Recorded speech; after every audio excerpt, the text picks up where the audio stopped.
There you Are we go. recording? Yeah, oh, yeah, yeah. Have we started yet? I mean, we haven't actually started the official show, but we're pre-showing right now. We're doing the cold open, Mike. We're doing the cold open.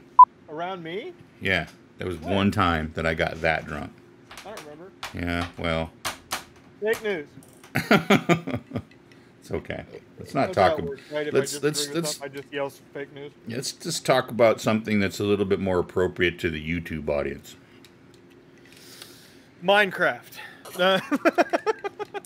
Can we bring back drunk late night TV hosts? Because I think we're getting a little bit of that with right now during quarantine. I gotta think that was just like a regular thing back when they, back in like the 70s, like early Carson, right? They were taping that stuff in the middle of the day, and everybody had a shot of. Well, you're not allowed to. If you're selling alcohol, you're not allowed to drink it. I know that, but I know if you're not selling it, you can drink on camera. No, we're not selling it. I wish we were selling it. Mm-hmm. You want to see the drunkest interview of all time? Okay. And no, it's not Orson Welles. It's the cast of the Avengers. Oh. I think after the first or second Avengers movie, one of the two. And they all go on. It's either Colbert or Fallon. I can't remember. But they all just come out hammered. Apparently, they showed up to the green room. They had this huge green room area. Because it was like multiple green rooms, right? That they were just right next to each other. Every green room had like 2 bottles of tequila in it. And they're just like, fuck it. We're having a day off. Yeah. And by the time they got hammered. Yeah. There were no longer 2 bottles of tequila in those rooms at that point. No.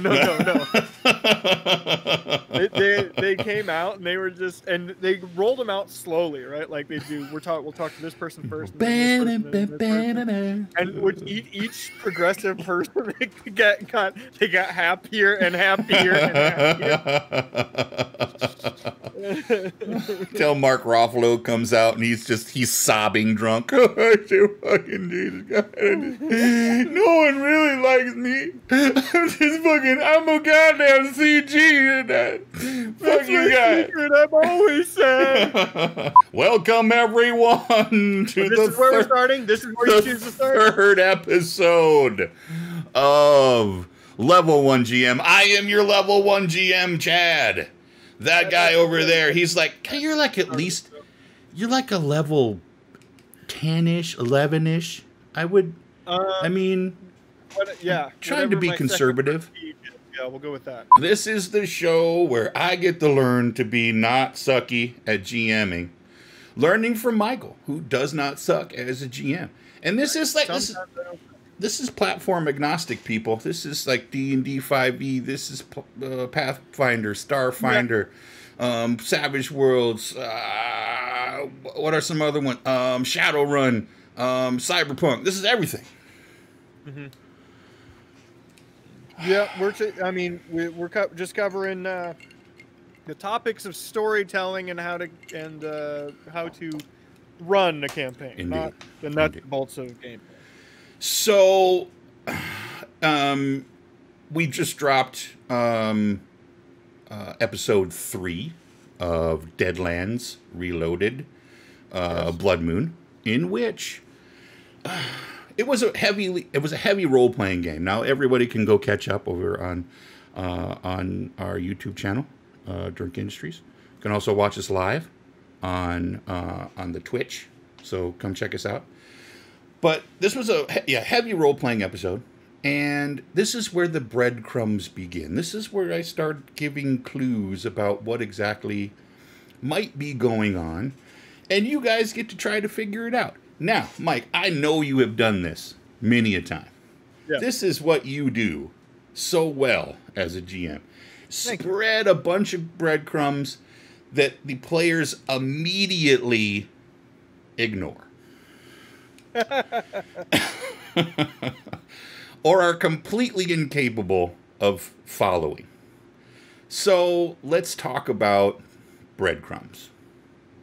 Tell me your philosophy on these clues. Breadcrumbs, go.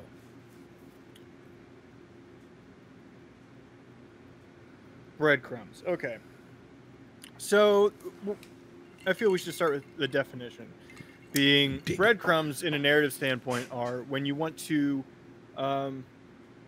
lead an audience, in this particular case, players, in a direction, a mental direction, for them to try to make assumptions about what is supposed to take place or what could be taking place outside of them that has not happened yet, with other characters, whatever the scenario. As far as putting them in, for myself, I think this is pretty difficult to balance. You don't want to make them too small. Nobody will ever pick it up. You don't want to be so vague that there isn't a direction pointed. You don't want to drop the biggest hints in the world and, well, undercut your storytelling or undercut your player's intelligence. And it's easy to forget to do them at all. Get caught up in the moment and just not get the information out that you would like to get out. So it's a very difficult part of GMing and storytelling in a role-playing sense. Now, let's start with just talking about, the beginning of a campaign, right? And we might need to step back a little bit and go and talk really sort of about what the intent of this campaign is. Is it a long campaign? Is it, let's put it in terms of writing for TV. Is it an episodic where there's a long arc that takes place over several episodes or maybe even a couple of seasons? Or is it all just short arcs from episode to episode? Is there a little bit of both going on? Do you have the long tail and the short arcs, the monster of the week? And are there different ways to approach breadcrumbing inside of your storytelling? Yeah, and I think that's a great place to start for anybody who's interested in pacing for this, because that's kind of the point of breadcrumbing, is to pace your gameplay how you see fit. If you are doing a one shot that you want to take, 1 to 3, 1 to 5, a short amount of sessions, you're going to want to be heavy-handed.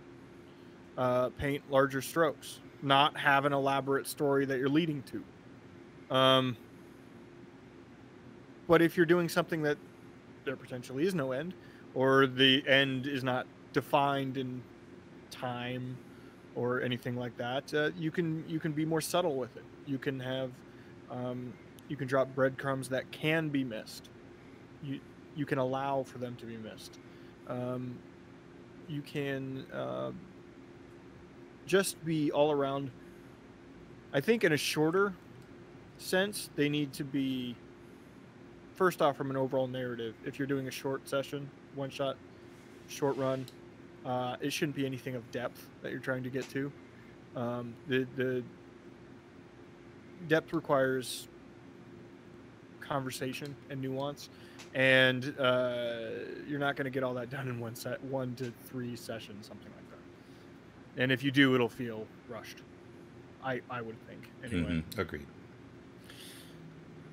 So you want to do something long form, breadcrumb with that. You can do nuance, and that's where actually you can do subtle nuanced breadcrumbing. Simple, like having one character have met another character, having one character have a brief conversation about, oh, I was at that place once, as a small hint to maybe they know what's going on. You can leave visual clues if your players want to, I don't know, search the room, roll perception, something like that.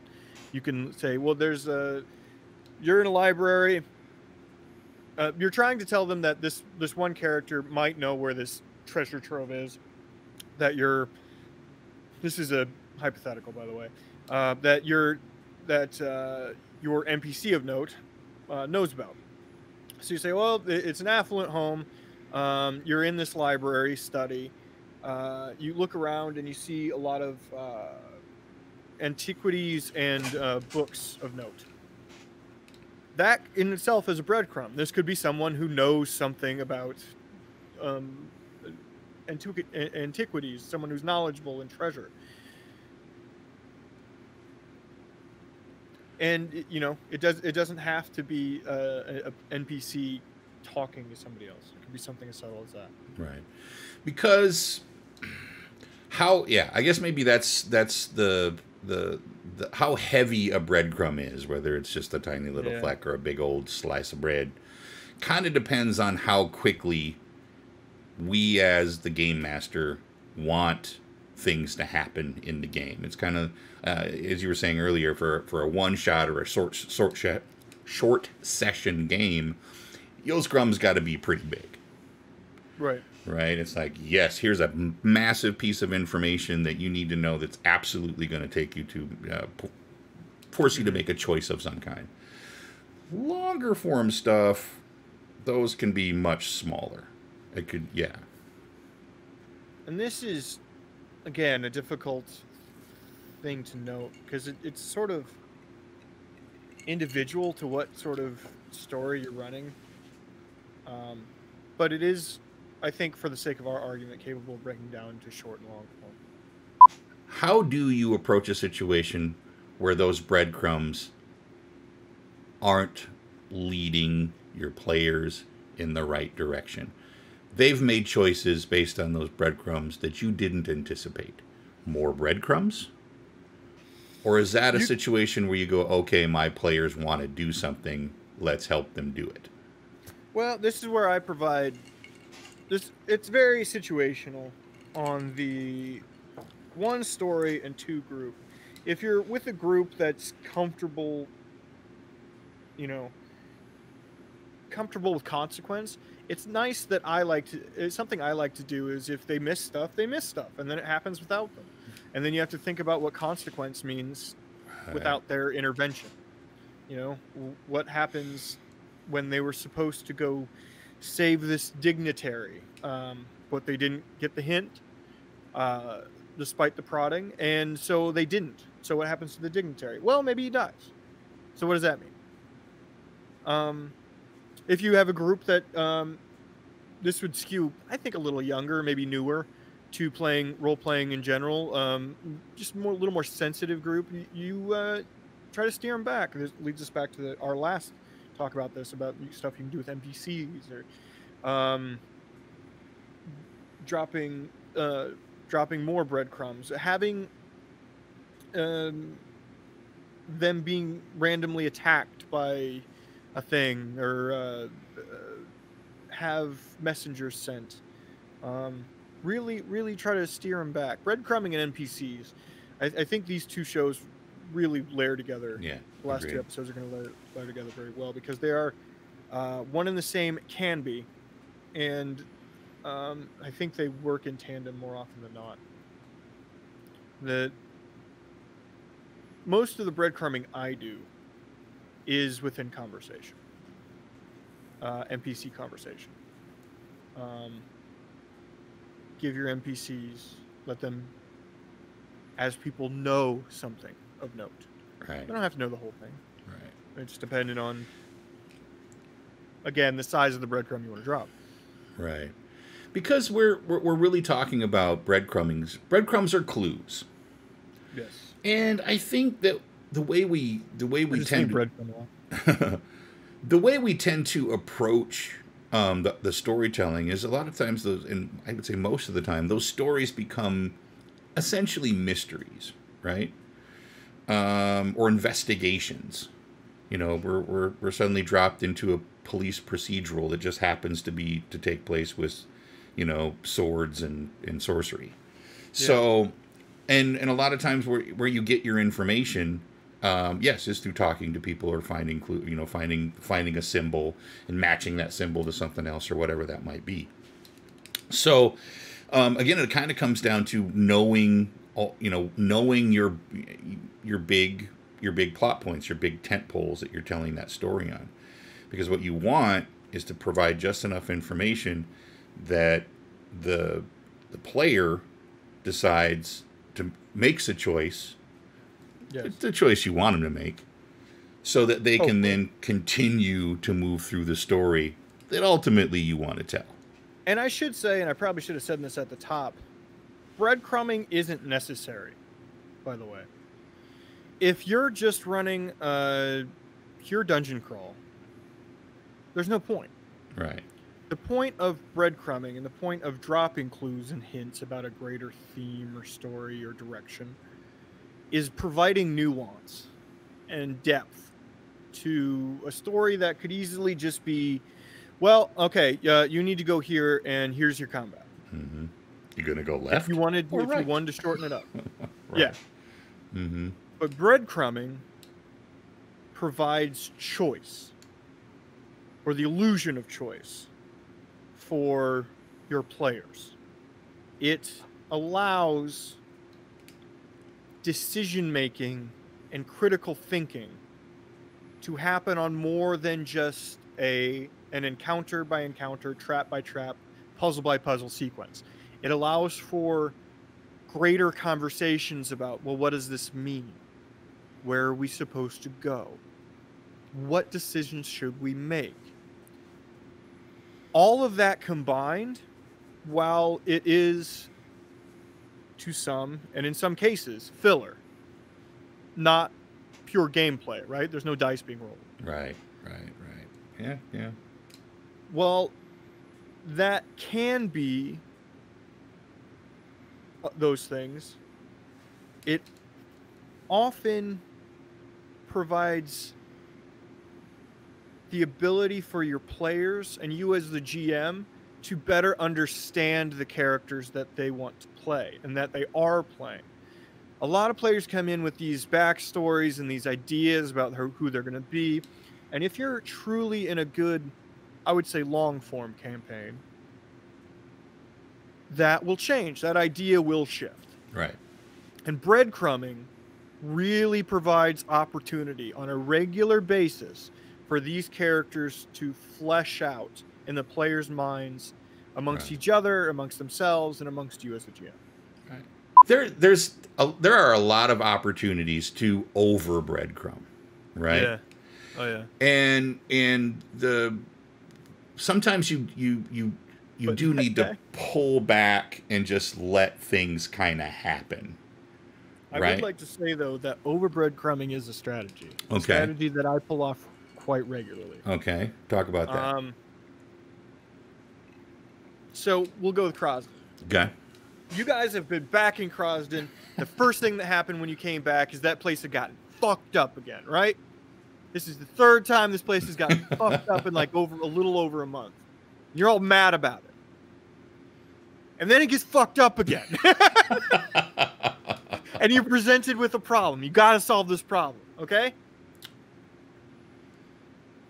But when you first got back, another problem was presented to you that pulls you in the opposite direction. Mm-hmm. Well, this one pulls you in a different direction. Yeah. And now, just this past session that you weren't there for, you're going to you're getting pulled in a third direction. Over breadcrumbing, especially when you're trying to pull them apart, does something that I only do for players that I trust and groups that I trust to be able to handle it. It does something that I think is super fun for more advanced groups, and that is stresses them the fuck out. Because you guys understand narrative, and you understand how I do narrative, right? Mm-hmm. To a certain extent at this point. And that is a good point to bring up when you've been gaming with people long enough, and they start to expect things from you as a game master. Yes. Breadcrumbing can actually they can turn things into breadcrumbs that aren't, essentially. Yeah, God, you guys do that all the time. Oh, absolutely. Absolutely. I mean, I watch them do that, and I'm just like, I'm playing the character. Fuck it. Here we go.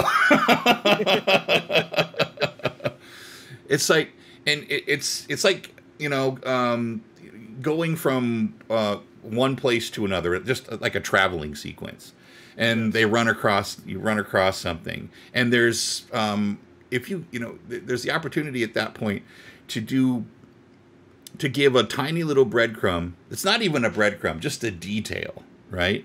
That somebody turns into a breadcrumb, and suddenly there's a whole session wasted searching this this expanse of woods or something, and nothing's This is there. the downside. This is the downside of breadcrumbing. Well, breadcrumbing in general and casting clues in general.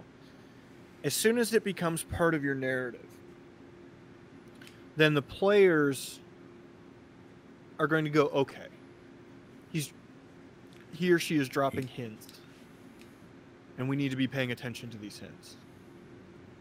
So you as the GM moving forward need to keep in mind that if you spend too much time on details, you're giving them false information. Right. That's on us as the GM at that point.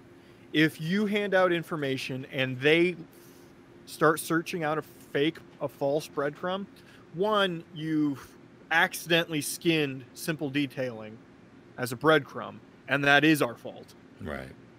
And two, you just got to roll with it. Right. This is where you do some rewrites, generally. You could absolutely turn that into an opportunity. Yes. To do something or to further the story along. And that's, something else that we'll talk about at some point is rolling with the flow of your characters. And that, I think that's something that I think you absolutely have to learn, to be comfortable with as you go forward. I think about the episode that of Deadlands, Blood Moon, that we just did. Yeah. And that was just littered with breadcrumbs. It was also, you took an opportunity. Because I understand breadcrumbing really well. You do. And actually, that I think is I created a false breadcrumb within the game, fully knowing the other players would chase it. Yes, you did. You absolutely did. As the player, you I created a false. I created a false breadcrumb just to panic chat exclusively.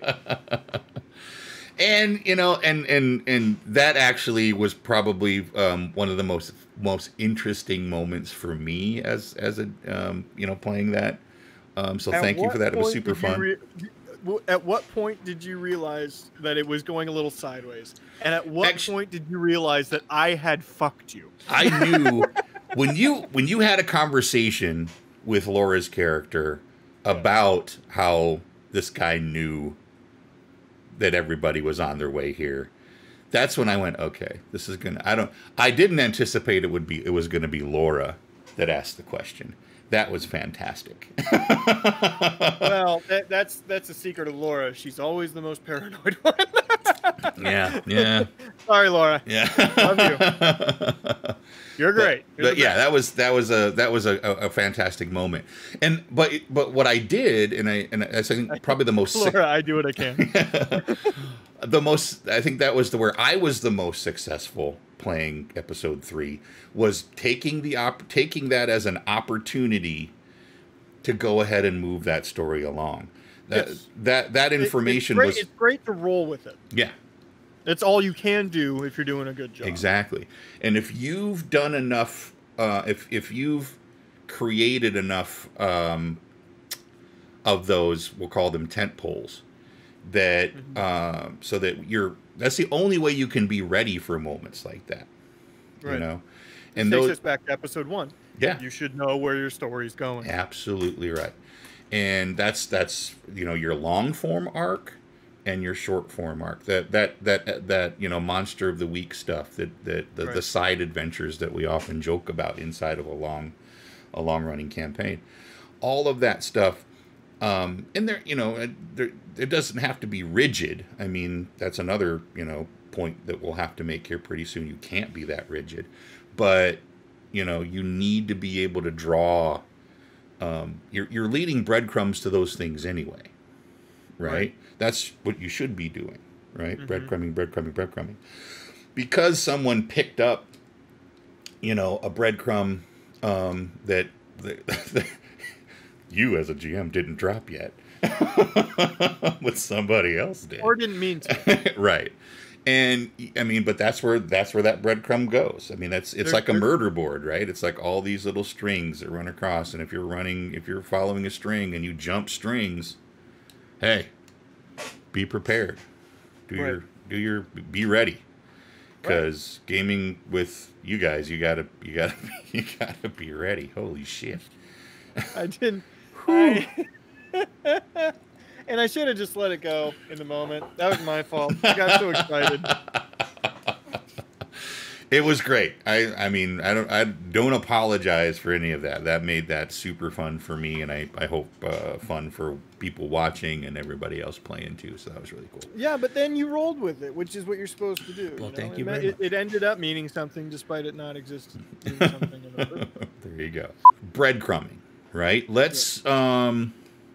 If you had to give again, keep going back to this. 3 important things to think about while you're breadcrumbing. Give me number 1. Keep your narrative tent poles in mind, especially where you actually want them to go next. The next tent pole is what you actually should be breadcrumbing towards.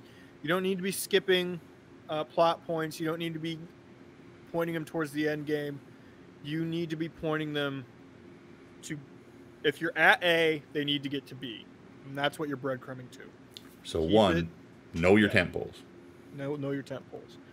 2, know your narrative length. If you're doing a short run campaign, single adventure sort of thing, feel free to make them blatant, neon signs pointing in a direction. If you're going long term, feel free to keep them subtle. But that is going to come down to, that's complicated in that it's going to come down to you knowing the length of your narrative, you knowing your players and how much subtlety you can provide and still have them aware of what you're trying to do, and knowing exactly how you're doing the breadcrumb itself, like what you mean to say, what you mean to give away. That's actually pretty big, and that you know, being aware of what your breadcrumb actually means in the context of the story you're telling.